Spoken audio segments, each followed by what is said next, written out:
Look, we didn't talk about it, and we don't have time to start a full conversation, but we talked about that Simmons pod with Jackie Mack. When you've got Jackie Mack and Bill Simmons both kind of saying like, yeah, Brad's kind of sort of, on that tonight. On the hot seat, ish, and we get it, and so's Danny for that matter. Like you see chinks in the armor here, like there's the people high up who are plugged in or defend this team to the hilt are kind of like, there's issues here in terms of whether it's tune-outs of the coach or players not responding. And again, every win, everyone's going to take to Twitter and be like, oh, looks like they tuned out Brad again. They hate each other, huh? Look how much they hate each other. That was ridiculous. Go ahead, Josiah. No, I just want to get this in real quick. Simmons hates this team, so it doesn't hold a whole lot of weight for me. But I'm with you because a few years ago Simmons is not that guy, but now he's questioning everything. Like he wanted something to trade for this. He's a grumpy old man. I know. Yeah, he's turned into exactly. Yeah, he's turned into. But he's that. still a homer. Yeah, that's true. Jackie Mack, I'm with you though. Jackie, it's rare when Jackie's talking about firing. But Jackie to say like I was after that Atlanta game. Jackie Mack said after that Atlanta game, I was worried about Brad. That's like. I've concern for my son, Brad Stevens, who's and the players aren't listening to him, and I was very worried that he's lost his team. Yeah, because under that you're thinking, wait, this is Jackie Mack. Jackie's hearing something. Like this isn't Jackie. This isn't a raw thought, not to put it that way, but she's hearing something. There's something out there. Yeah, I think all you had to do was watch that and the whole Washburn thing. We got into that a while ago to see what was going on there. But you can lose a room and get it back a little bit. I do think you're right, though, Jimmy. That clip of them breaking down the screen action at the Wizards game and the fact that I don't know what would have been the example there if they haven't tuned out the coach, that they would have just let Beal go to the corner and shoot and not like attack the screen action the way you should as basketball players. Like I think we overdo that a little. Yeah. Like if you execute the game plan to a T. Yeah, like before the game, right? When Brad Stevens was talking, he smiled for a second. He looks so unhappy, Yeah. Right. They don't communicate, really? Yeah. When Brad did his pregame, right? Gary Washburn comes in. He goes, "Listen, Brad, I hate to keep having to ask you about this. I was 1,000% sure he was going to talk about Rob Williams' minutes, but he brought up the firing of Lloyd Pierce. I'm like, oh, all right.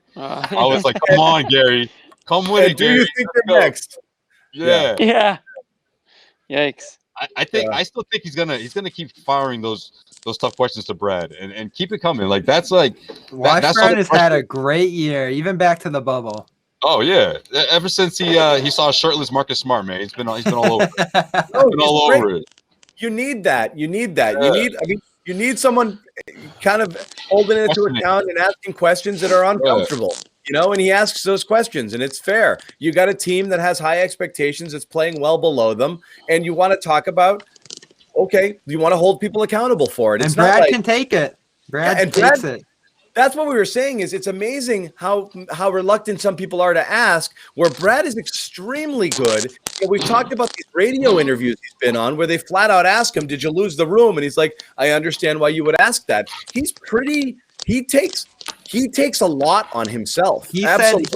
He said this to Grandy about a week or two ago. They were talking about his job, and he was like, I hope I never reach the point where I'm not the hardest one on myself. And that's why I trust him on a lot of stuff, because I know he's second-guessing himself. He's trying different things, and he's staying up late at night trying to solve these issues. I have a lot of faith in him as a person, as a coach. Yeah, we know.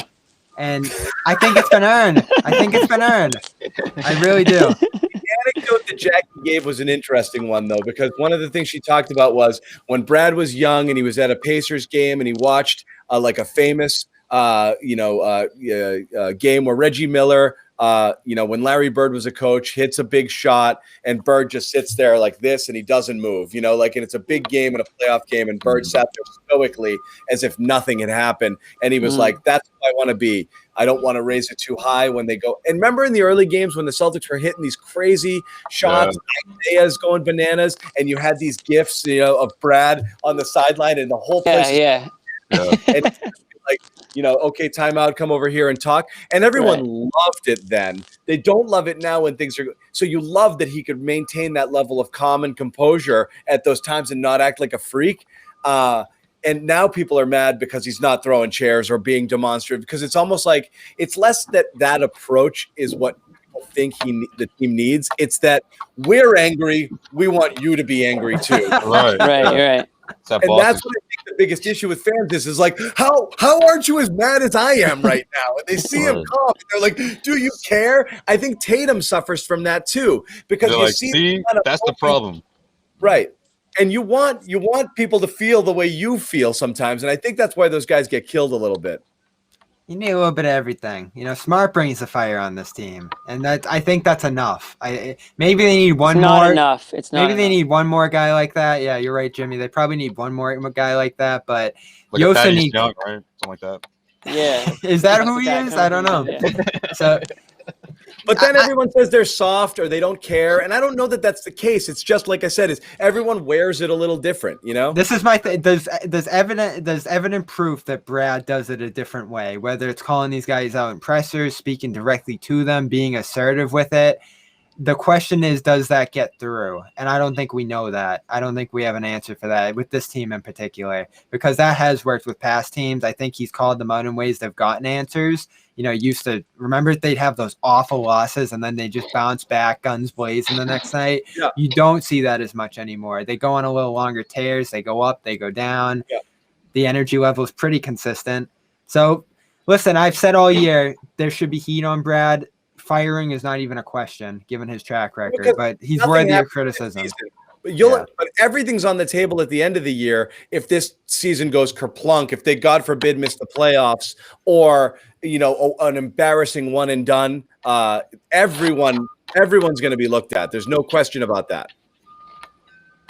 Right. Yeah, I mean, they're no different than any other team, really. Different. I mean, so that's how it's going to be. You don't go from conference finals to out of the playoffs like that without people being held accountable. Self-assessment. Yeah.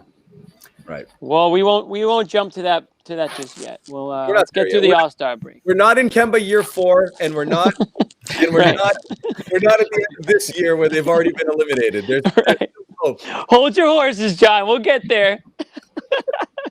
Year 4. Oh boy.